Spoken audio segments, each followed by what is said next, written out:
Good evening, everyone. I'm Sharon Kane, Director of Professional Alumni Education Programs in the Notre Dame Alumni Association. Thank you so much for joining the Game Changer series and this Unlock Your Career Playbook program. Before we get started, we have a last-minute programming adjustment. Our moderator, Pete Bevacqua, was called away for meetings related to the college football playoff.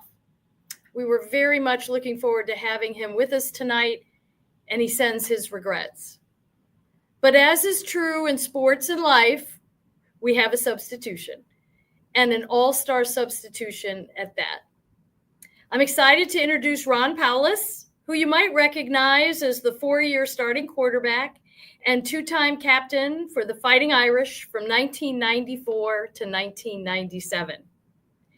He is currently Notre Dame's Deputy Athletic Director for football and is the sport administrator for the 2-time national champion Fighting Irish men's lacrosse team. After a stint in the NFL, Ron coached in the college ranks at Notre Dame, Akron, and Kansas. In 2014, Ron returned to South Bend as the Director of Player Development for football before assuming his current position in 2018. Throughout his entire career, Ron has remained committed to the highest levels of recruiting, player development, leadership, community service, and career success. Thank you for being here, Ron. And now I'll hand it over to you to lead us in this lively discussion about leadership on and off the field. Great. Thanks, Sharon. Thanks for having me. I'm disappointed that I don't get to listen to Pete as well. It's often our pleasure to follow his lead in so many occasions, but happy to join the program tonight. And let me add my welcome to everyone here to this Game Changers program, Unlock Your Career Playbook. What a great program this will be, and certainly brought to you by Notre Dame's Alumni Association and the Notre Dame Athletics Department. So thanks everyone for joining us. Happy to be here and be with you tonight. Sharon, as Sharon mentioned, I had the wonderful opportunity in my life to be a part of the Notre Dame family as a student, as an athlete, many years ago, and through the course of life to be gone and come back on a couple different occasions and rejoin this incredible university as an employee. I know we all share a passion for Notre Dame, for its mission and values, what Notre Dame has done for us and what we can do for Notre Dame through connection and interaction and this important network. So I know that's so important to me, and I know it's so important to everyone on this call as well. So thank you for everyone joining and being a part of the call, and thanks for all your support of the University of Notre Dame. As Sharon stated, this conversation is with some Notre Dame coaches. It's called Unlock Your Career Playbook. So we'll have a little bit of an athletic flavor to this. And we're going to focus on components that are essential to success in sports that can translate to career success: teamwork, culture, innovation, resilience, motivation, leadership, skill development, among others. We've assembled quite an accomplished panel to share on this topic. So let's hear from them. We'll start to bring in the coaches. First up, I want to bring in Brock Sheehan. Brock is a 2008 grad of Notre Dame. He played in 161 games here for the Irish. He was named top defenseman in his senior year, as well as serving as a team captain. A tremendously successful career on the ice and coaching at the collegiate and professional levels. Brock brings all that experience back to lead our hockey team, having been named the head coach in March 2025. Welcome to the stage, Brock. Next up, we'll bring in Salima Rockwell. She was a 3-time All-American player and a 4-time national champion coach at Penn State. She's competed on the U.S. national team, serving twice as team captain. She's been a member of the media. She was an analyst, on-air analyst for ESPN, Fox Sports, NBC, including coverage of the 2024 Paris Olympics.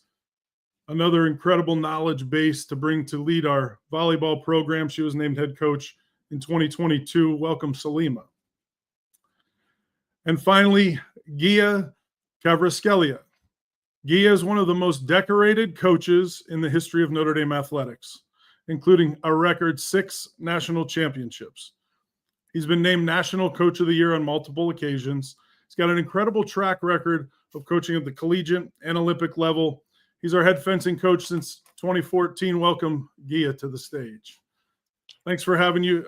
Thanks for joining all of you. We're looking forward to a good conversation here to share your perspectives and insights about unlocking your career playbook. And as we get started with the conversation, I just want to remind everyone this is we want everybody out there involved in this conversation as well.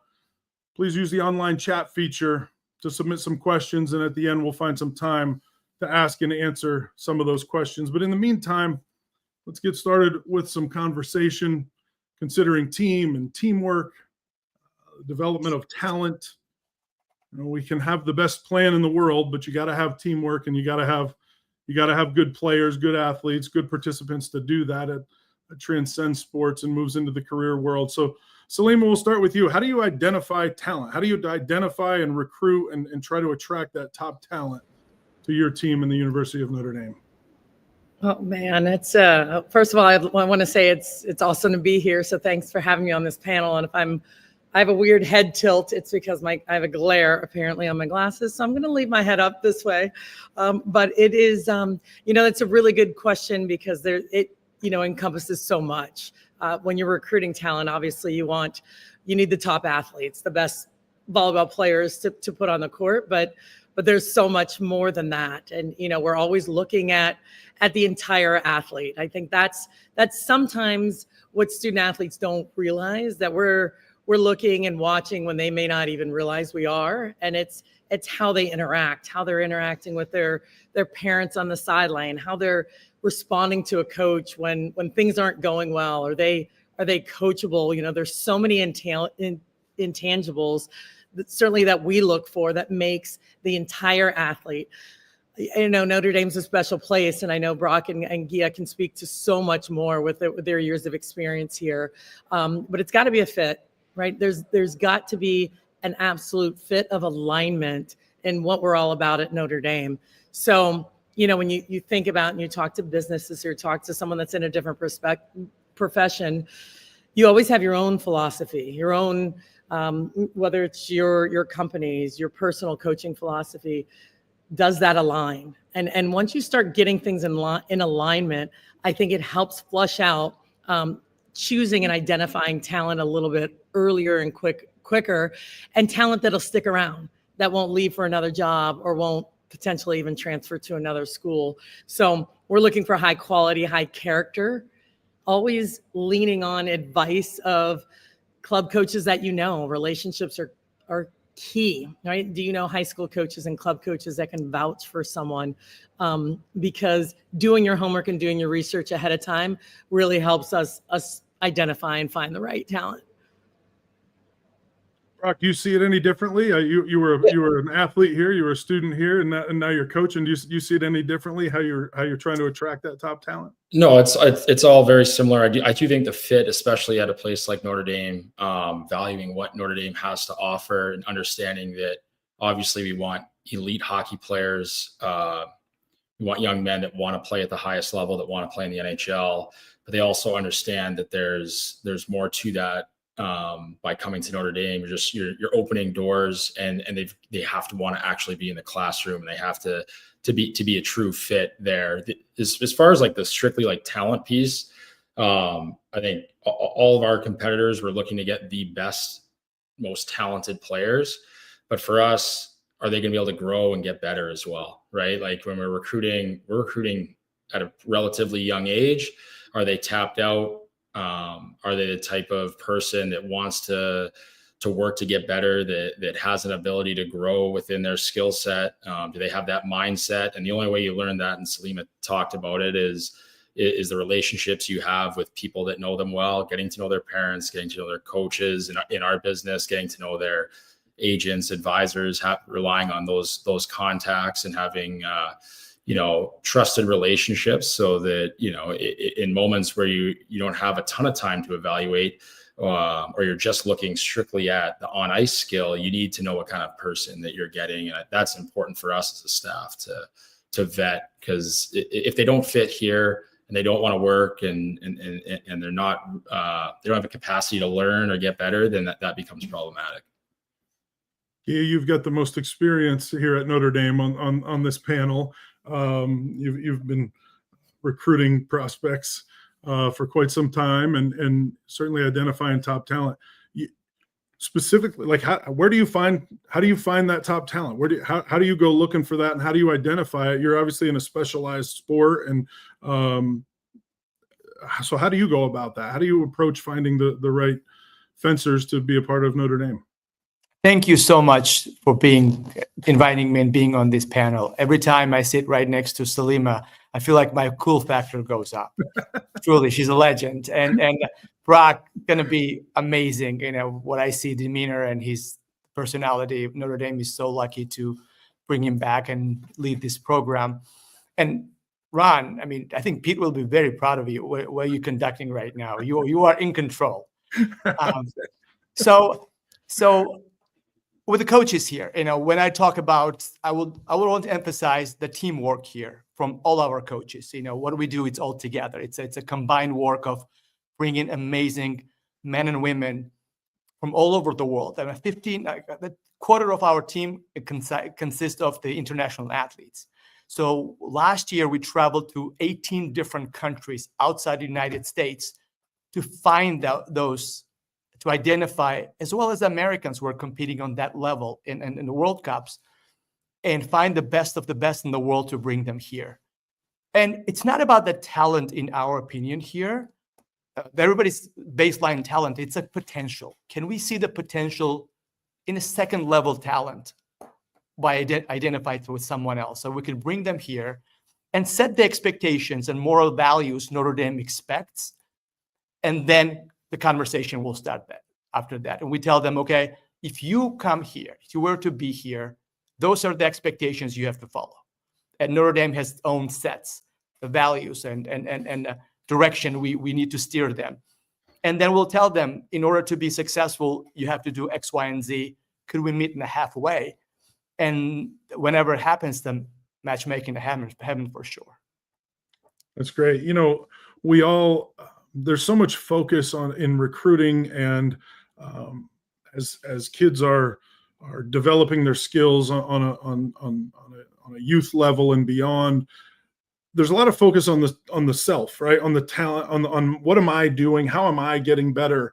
And as a coach on your level, and Brock, we'll start with you on this, but on a coach on your level, you have to develop the individual skills.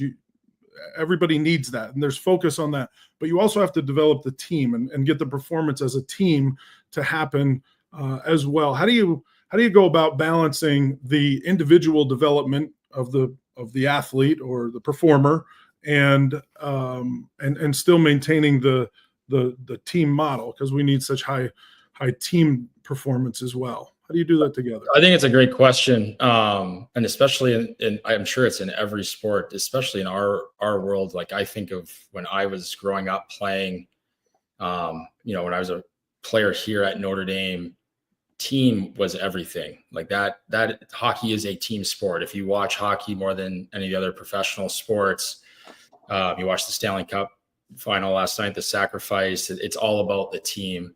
There has been a major shift, especially in our sport, what you're talking about, Ron, with youth, the professionalism of youth sports in general. There's a lot of focus on the individual, right? And like in my time coaching, I find that if you can't get the buy-in from the individual, the team aspect is it's not gonna work, right? So where I've had the most success at the pro level, or at the junior level, working with even younger players, is we talk about parallel lines of development. And you have your individual path, and we have a plan for that individual, and we're working on helping them grow their game and having them invest in that process. And then you have the team, the team parallel line of the team development, and all of that individual stuff is within the team structure. And what I've found is it's all about building relationships. If they can trust you, if they truly feel like you're invested in them as people, and that takes a lot of work and time, then and especially when you're doing that individual work, it's going to help with the team buy-in. And then before you know it, your team's getting better as a result of each individual getting better. and the buy-in to what the team's doing, especially as the year progresses and time progresses, becomes even greater. Salima, how do you see it? You see it any differently, or a different perspective in your sport? I see it very similar. But I think when he talked about the trust, that's the number one thing that I feel like when you create that trust within your student athlete, it's one-on-one. There's so many things that can happen, right? The investment that Brock was talking about, I get to know you as a person. I actually care about you and your family and what's going on in your life and how can I help you, along with the skill development. They trust you, right? So you have that. And all of a sudden it's a model. It's a model for them and how they act within your team. And now they're creating those lines of trust within one another. So it's not just you and I, and then it just happens and the team's rolling. There is a model of behavior that is crucial in leadership positions. And I think when you are open and you listen and you hear and you adjust and you make changes, even tonight, and I will say this, every time I do something like this, I reflect on how I'm running my program. What am I doing? Actually, what does that look like? Do I need to write this down? Do I need to make it a little bit more robust? And I think once you're always looking at yourself, reflecting, developing, growing, they can see that, you build that trust, then they're just doing it within one another. It's just like being at home. They do what they see. Your kids do what they see you do. And I think there's a lot of that in our sport. So many of the things that Brock said, but certainly that trust factor helps create that bond and that buy-in for the entire team to work together.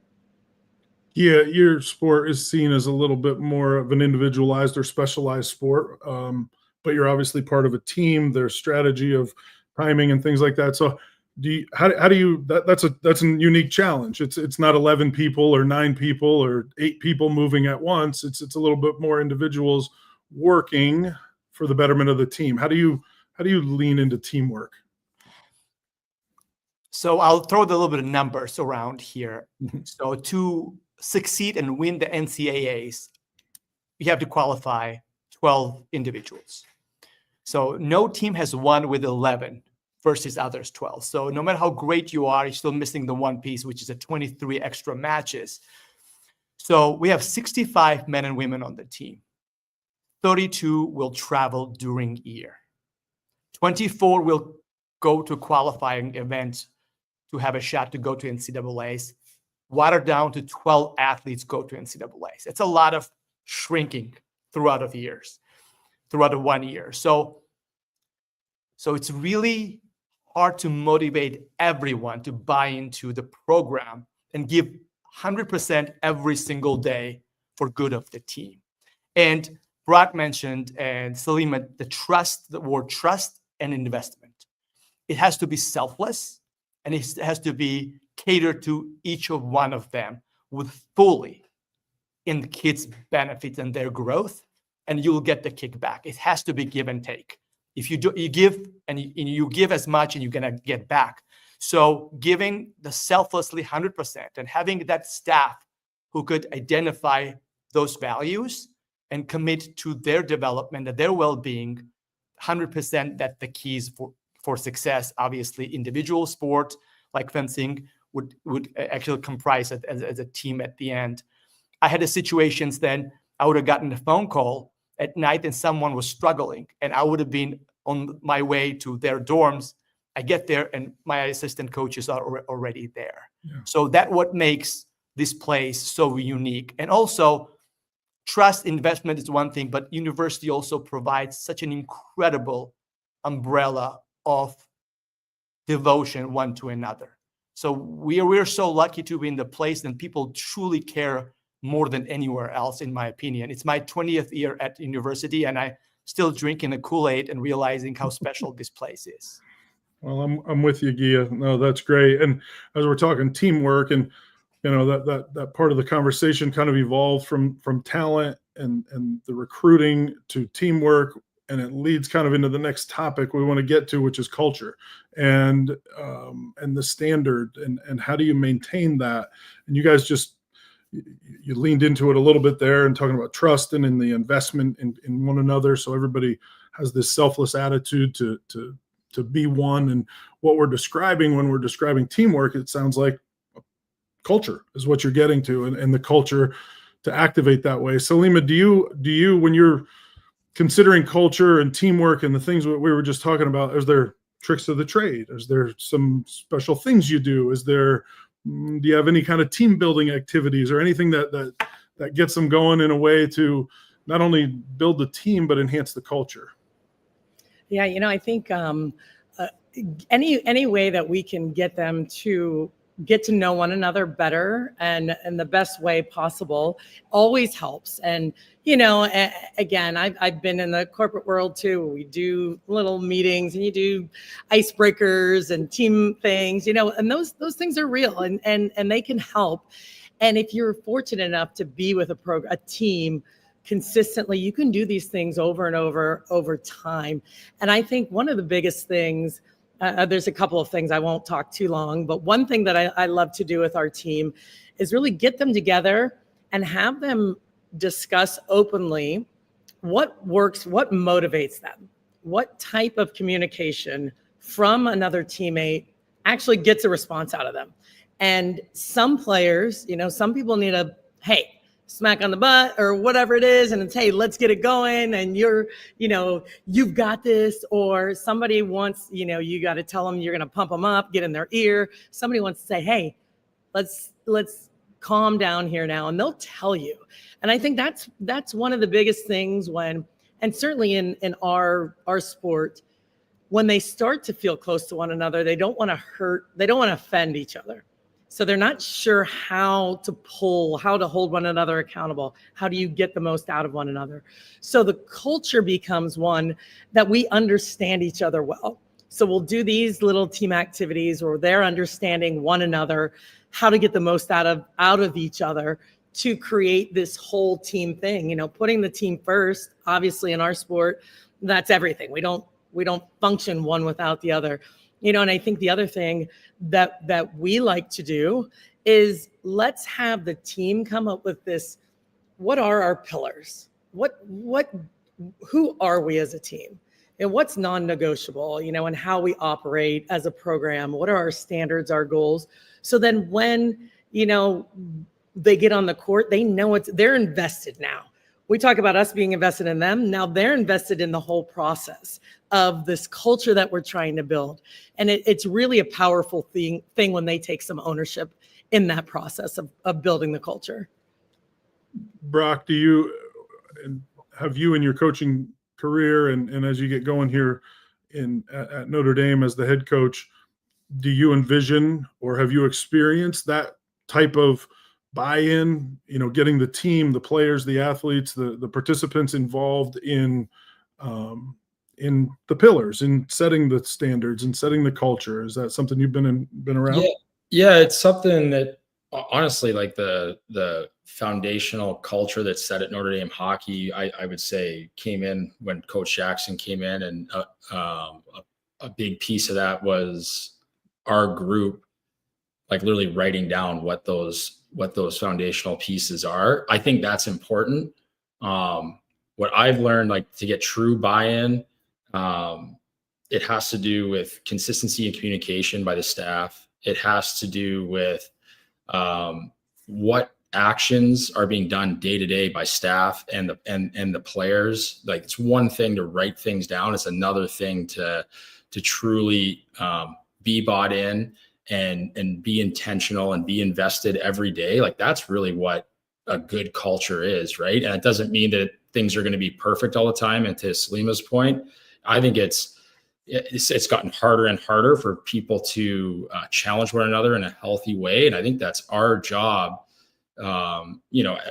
Each staff's job is to help our young people grow in that way where there's true trust in one another, where they have the relationship, where if things aren't being done to the standard that we've talked about, that we can talk about that openly and be honest, right?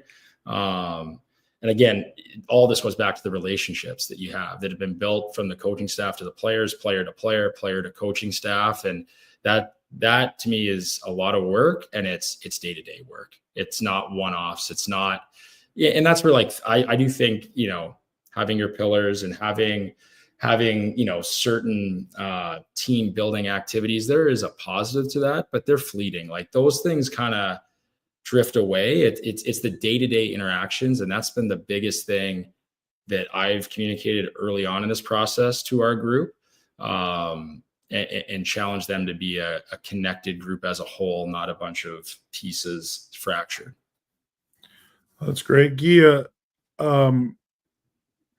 you've had so much success. I don't know if you've ever had a challenging culture. I mean, you just keep winning. Wins, you just win. So I don't know if you've ever had a challenging culture, but have you? And in some of the different, whether it's in an Olympic arena or with a team that was kind of missing the mark on culture, like we're getting a little bit off kilter here. Have you gone through any challenges to pull the culture back into the way to the way the program needs to be? First of all, when you give me an answer, make me to answer there's a third person after these two brilliant speakers here. I tried to reframe it for you. I reframed it for you. Yeah, absolutely.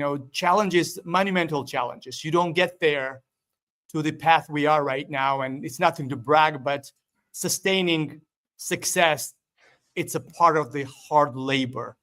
And obviously, it's a lot of failures lead to the successes we're experiencing right now. We had dark days when we had to abolish the captainship institution here with our team, and we didn't have captains for 6 years because it was a declining of the culture, because as of coaches, we felt like we knew everything. We had an early success, and when you have success earlier than you should, then you start believing that you are something really special. And that's the first sign of declining. And we made the mistakes. We did not hold each other accountable, the kids, and we felt like it was normal to win, and it belonged to us. Again, one thing leads to another, and we ran into the wall, and we lost a couple of championships, and we didn't look good, and we had unrealistic expectations, and we overthought about ourselves. So self-evaluation was the number one, and then starting from soul searching. What have I done that led our team to this decline? And talk to each other, and then we made a hard decision. And then we have two signs an entire premises. That is not much slogans. When you coming out of the locker room, men and women both have a sign: excellence is a habit. And a second one, way before they exit the locker room's space and go into the field: one team, one heartbeat. And we're going to stick to that. Our kids, as our coaches, our staff here, are obligated to be excellent everything they do. The friendships, the mentorships, the work hard in the classrooms, behavior, moral conduct, ethical code, you name it. And we try to morph them into the one unit, which comprises Notre Dame fencing team. And a combination of those two were the success stories we're kind of continuing to proceed for these days. That's great. You guys are fantastic. Gia, I even gave you the hard angle of that question, and you handled it wonderfully. And it just speaks to the way you guys have created culture and the cultures you've lived through. But as we're correlate this from sports to career, I mean, the things that I write down: trust, investment, consistency, communication, hard work, self-evaluation, one team, one heartbeat. And it all leads to relationships. And you guys all talked about how the relationships really set the stage for a fantastic culture.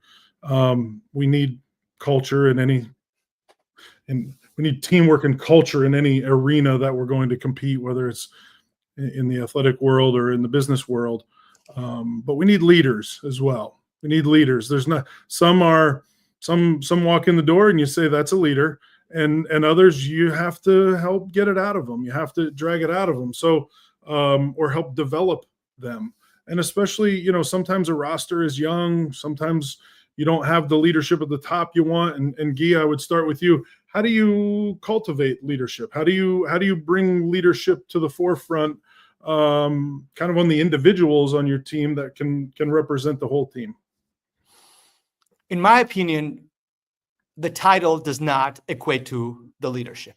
We didn't have the captains for 6 years, and the evaluation process was they have to have a substance as an athlete. They have to be a really strong athlete, and they have to have a personalities to go with that.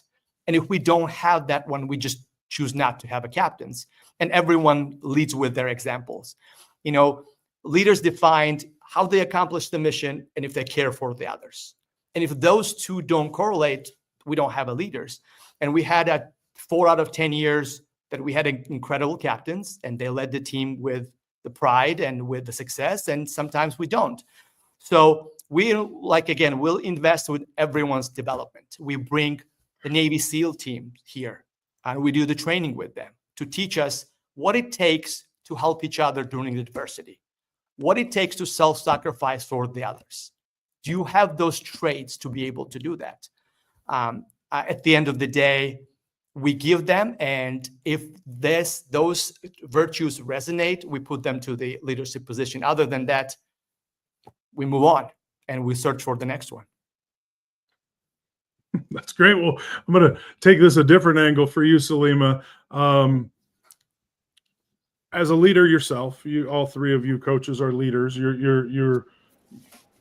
we're talking to leaders on this program.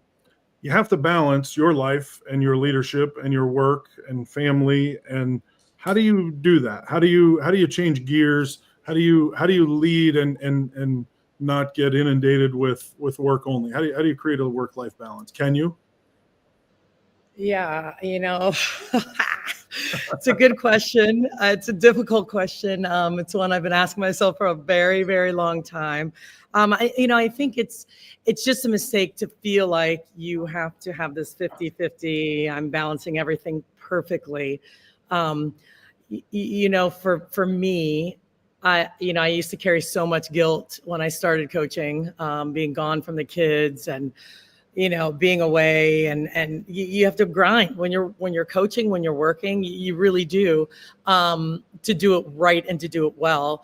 But you also realize when you come home, if you can put everything away, it's the amount of quality time and how you invest in your own children and family when you're with them.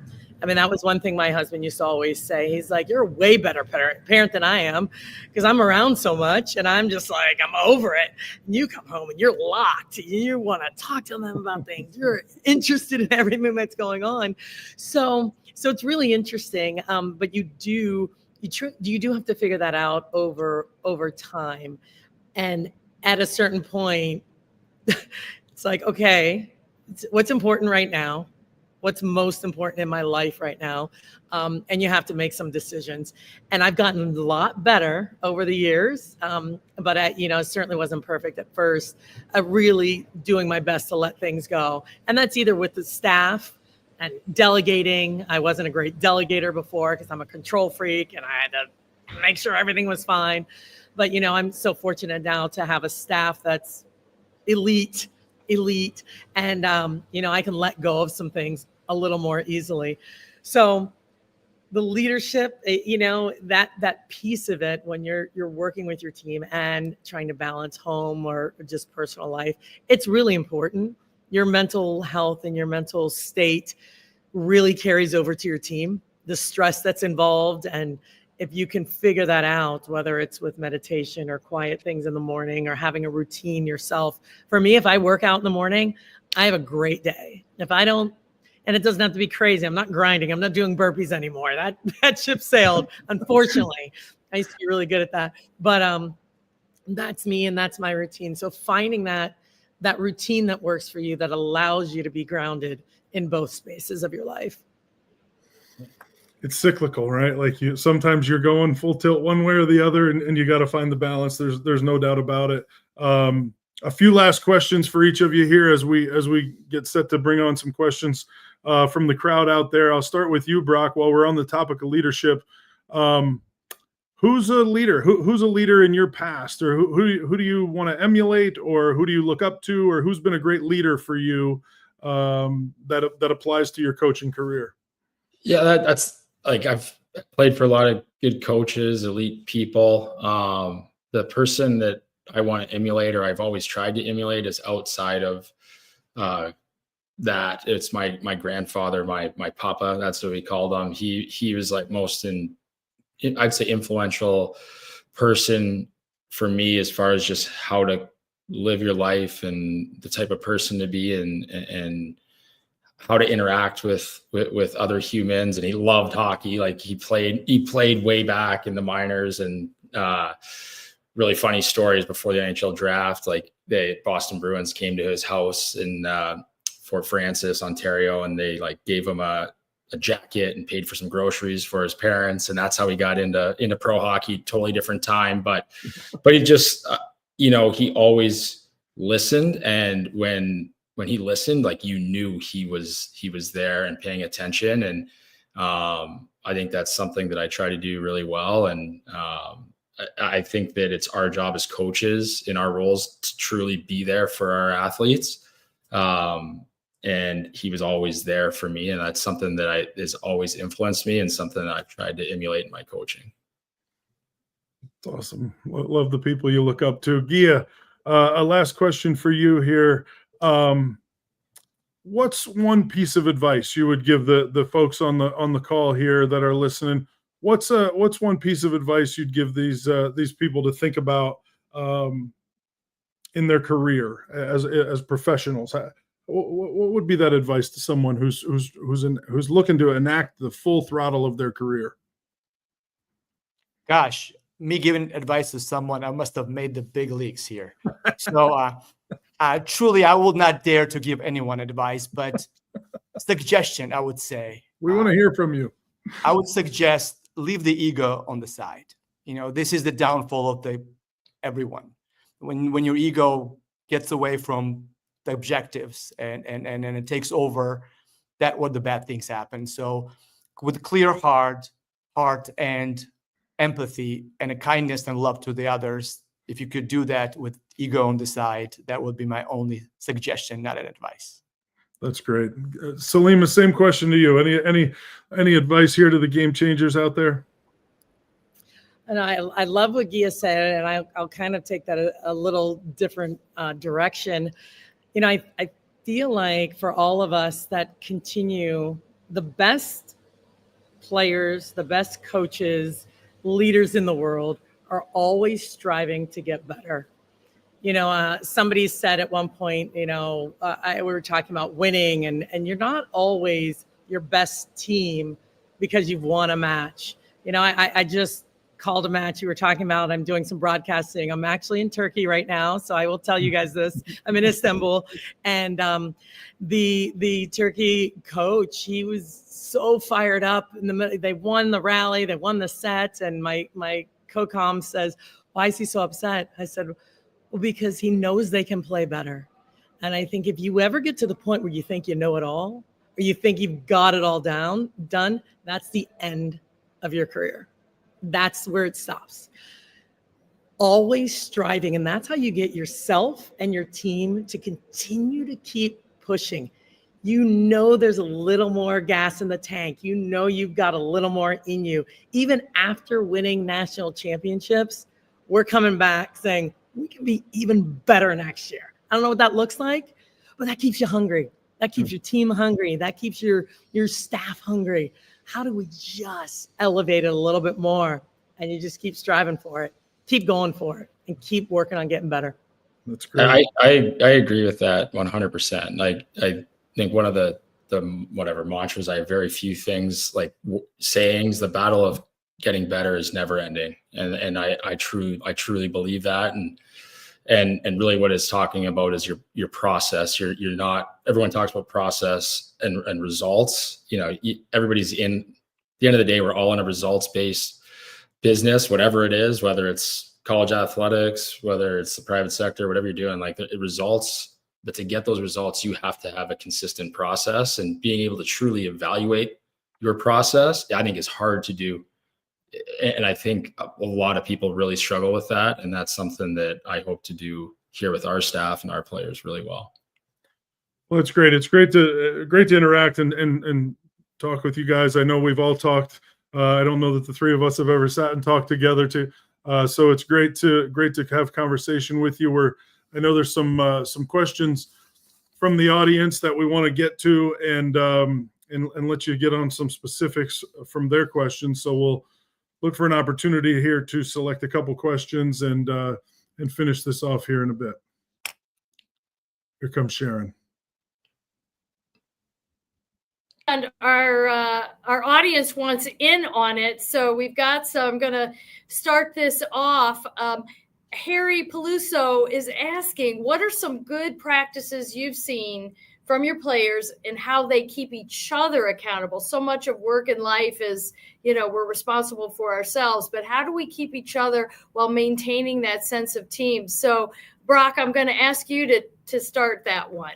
Yeah, I think it's little comments, right? Like whether for us on the bench where, somebody says something from a negative tone and they in like a positive way, hey, like not right now. We don't need that right now. Like, let's stay the course. Like those type of comments where they're not combative, right? It's just like redirecting somebody, I think can really be helpful, whether that's in practice for us or in games. Like they know that, they know what those standards are, and they're just like little comments, and it could be from anybody, to Gia's point, like a captain or not, that everyone can influence, right? So I think that like that's something I've already seen with our group, in the spring sessions and whatnot, and something we'll continue to encourage them to do. Anything to build on, Gia? Wholeheartedly agree.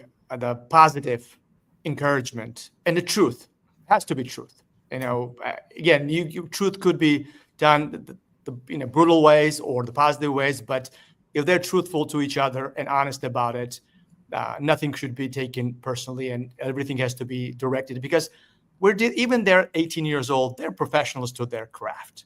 They know what's right, and they need to learn how to accept the truth. And as a coaching staff, we try to be brutally honest with them, knowing what's going to happen, what if they choose one or another, and truth from each other will be also the huge value to each other.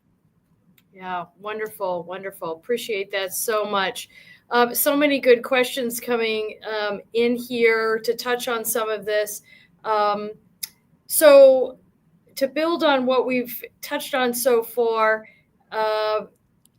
teams can be tough. We've talked about individual contributors, but being part of an overall team. So John Patuka wants to know, please tell us about the worst teams you've been part of in your lives and what drove the poor performance. Ron, I'm going to bring you in on this, because when we look at the poor performance, we can extrapolate what some of the highest performance, right? People want to be part of high performing teams. So we're going to talk about the worst performance. So bring me in.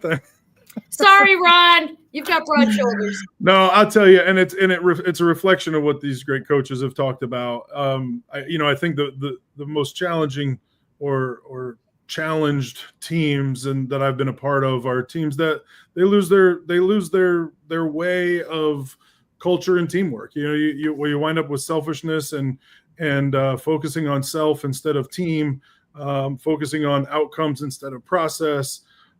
Focusing on the results and not your teammates, and that's always, I think, presented the biggest problem, because in my experiences on team sports, you need everybody on the same page, and when the focus gets too inward and too singular on the self, that's where teams that have struggled in my world, that's where it's come from.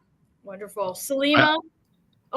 I got something on that. Sure. I was as a player was a part of the worst team at the University of Notre Dame in hockey history and the best.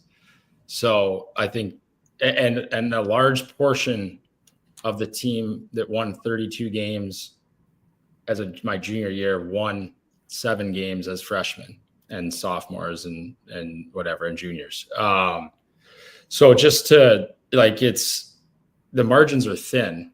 And to Ron's point, if you lose your way and you every team has cracks. The best teams have cracks, right? Like they get exposed in adverse situations.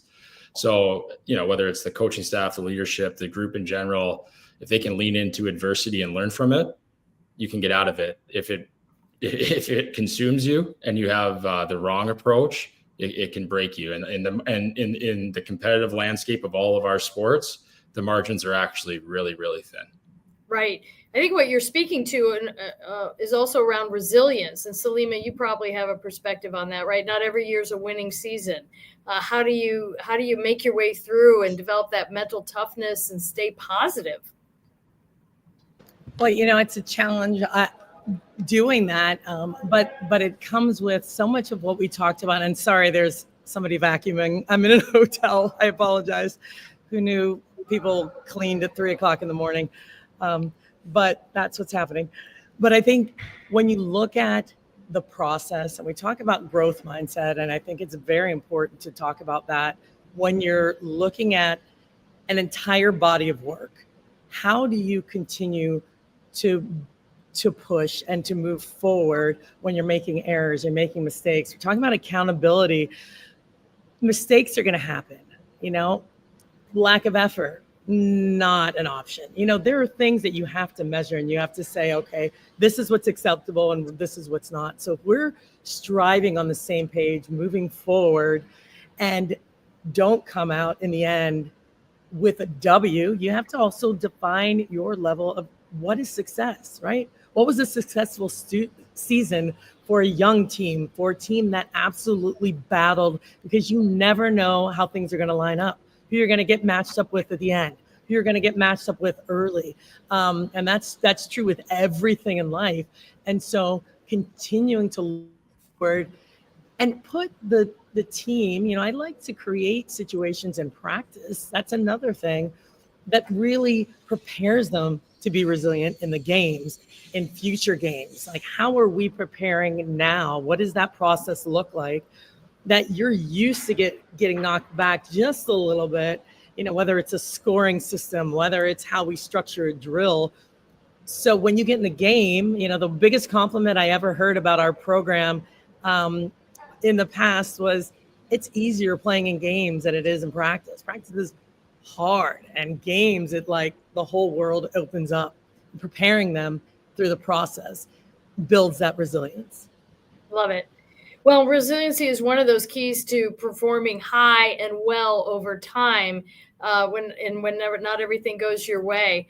You're all champions here, right? And some of the rest of us struggle from time to time. And Brian Keller, on behalf of so many, is asking, are there ways that you've dealt with imposter syndrome as you've moved through your career? Salima, you're nodding your head, so I'm going to go straight back to you on this one first, but we'll ask others to weigh in as well. Without question, because you do things in your life and you get pretty good at it, and then you start to make a shift and say, gosh, am I actually qualified for this? I mean, I know I was a good player. I know that I know a lot about this sport, but now I'm responsible for all these humans, all these, I think, my dad used to always tell me, hey, you've heard the fake it till you make it, and you don't have to completely do that, but really just saying to yourself, I put myself in tough situations before, and can I go back to that in this situation? I started broadcasting with no experience, and it's, for me, it becomes now this fun challenge. And I think when you prepare your student athletes for a challenge that becomes exciting and new and different, and they can see the growth in themselves, that's what I learned growing up from my household, from playing at Penn State, from my coaches there. I want to put myself in those challenges just to see if I can do it. I mean, I come to Notre Dame, I want to do something special here. This is a totally different route for me. I've won a lot, and now I'm building to win. And it's not easy, and you have imposter syndrome a lot, but you got to just keep your head down. You got to keep moving forward, man, because it happens to all of us. I talk to the top athletes, happens to them all the time. Yeah, very human, very human. Others? I was just going to say, like, even the best athletes, I have some really good friends that have won Stanley Cups, won major trophies, and you talk to them and they're like, you can sense they've lost confidence. And you know, for someone who didn't play in the NHL, you're like, you've had 72 points in a hockey season. Like, how have you lost confidence? They're human. They're human beings, right? And I think that for us as coaches, I think about that all the time. Like, our best players can lose confidence. It's our job to help instill confidence. You know, sometimes an old school coaching motto would be like, well, that's not my job. They need to be confident. I disagree with that. It's our job to help our players, right? They need to know we believe in them. From a personal standpoint, you know, been in different situations. I think the biggest thing that's helped me is just being myself. Like I've talked about this before with Sleeman. I've done a couple things, and like some coaches I know, they have this like coach persona. I think I made a choice going from assistant coach or associate coach to head coach, whereas like I'm going to continue to have my personality. And I think I'm going to get the buy-in even more from the players. You know, not that I don't hold them accountable to do this or that, but they can genuinely feel that this is a real person talking to them, not somebody trying to talk like what they think a coach should sound like, you know? So I think that having that confidence is huge. Right. And being authentic, relating to people in a very genuine way is what I'm hearing you say. Gia, anything coming to your mind on this? The grit, like resilience, the grit. You know, Joe Thorpe, you know, one of the legends of American sports, won the Olympics with the 2 different shoes because his shoes were stolen right before his event, and it had 2 different sizes of shoes he was wearing. Can we develop the grit and tenacity in our athletes to be able to withstand any kind of difficulties in the front? And then, like Brock said, we have to help them to facilitate and develop that. And we have to be examples of that. You know, the hard work every single day, attention to details, and fearless approach will get our athletes to be successful for sure. Right. Ron, I want to give you the opportunity as well. I certainly been through situations where resiliency is necessary, and you know, I don't think I could describe it any better way than these great coaches have to consider, you know, battling through and regaining confidence and being authentic. I think they describe it in a terrific way, because we all have our ups and downs. You know, things happen that you have to bounce back from, and you know, it's maintaining that standard and the expectations for yourself, and reminding yourself. You know, I not dissimilar from what Brock described. I went through a time in my attempt to play professional football where I got way off track on physically how I was approaching the game, and you have to remind yourself of what you can do and what you're able to do, and bring that confidence back. So I don't think it's you know, it doesn't correlate to everybody, but don't forget your highlight tape. You know, you have to remember what you can do in any aspect of life. Love it. Well, as we've covered a lot of ground and done it so well, I want to wrap with these questions around Eshaw Hamilton wants to know if you have a mentor at this point, and maybe also serving as a mentor. That can be such an accelerant. So, Salima? Yeah, you know, I do. I don't have a specific mentor, but I have mentors in my life that I call all the time. You know, people that I lean on to give me advice, whether that's my mom, whether that's, you know, my mom, she ran a non, you know, I guess a social work agency for ages and ages and ages. And she called it mom management, you know, and it's all the things we're describing here now. And people were underpaid and overworked, but they loved working for her because she valued them. They believed in her. So I learned a lot from her, and just how she was able to retain her staff and keep them positive. So my mother and a couple of former coaches, but I also mentor quite a few, either former student athletes that I've coached years ago. And just, I try to make myself accessible. So again, not a specific mentor. I do have student athletes at Notre Dame that have mentors, which is awesome. They have someone either in their field of study or another coach, that helps mentor them. And I think it's just absolutely invaluable what you can do for someone or someone can do for you. Little things, little tips, tricks, whether it's just having someone to bounce ideas off of. We all need it. We all need help in this world, and whatever we're doing, I think it's a fabulous idea to receive the help and to help others as well.